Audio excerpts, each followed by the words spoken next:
Homeward Bound, February 20.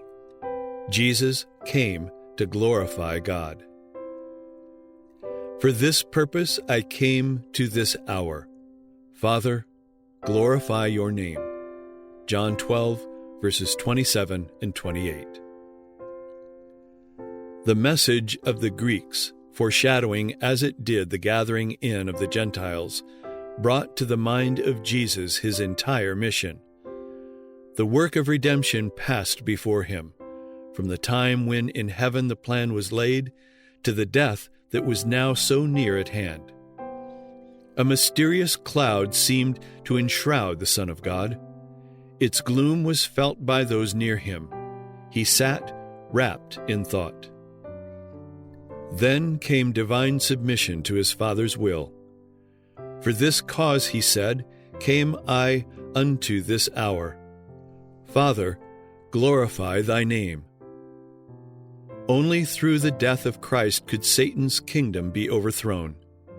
Only thus could we be redeemed and God be glorified.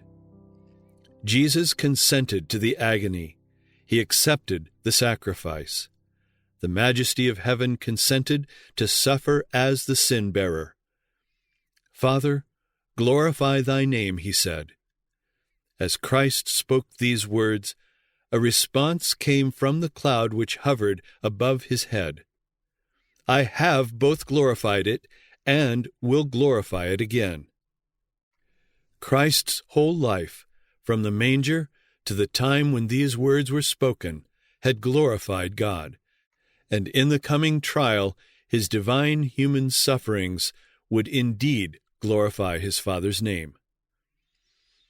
As the voice was heard, a light darted from the cloud and encircled Christ, as if the arms of infinite power were thrown about him like a wall of fire. The people beheld this scene with terror and amazement. No one dared to speak. With silent lips and bated breath, all stood with eyes fixed upon Jesus. The testimony of the Father having been given, the cloud lifted and scattered in the heavens. For the time, the visible communion between the Father and the Son was ended. The people, therefore, that stood by and heard it, said that it thundered. Others said, an angel spake to him.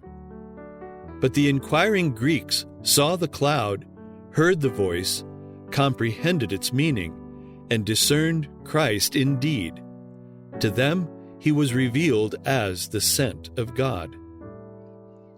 The voice of God had been heard at the baptism of Jesus at the beginning of his ministry, and again at his transfiguration on the mount. Now, at the close of his ministry, it was heard for the third time by a larger number of persons and under peculiar circumstances. The Desire of Ages, pages 624 and 625.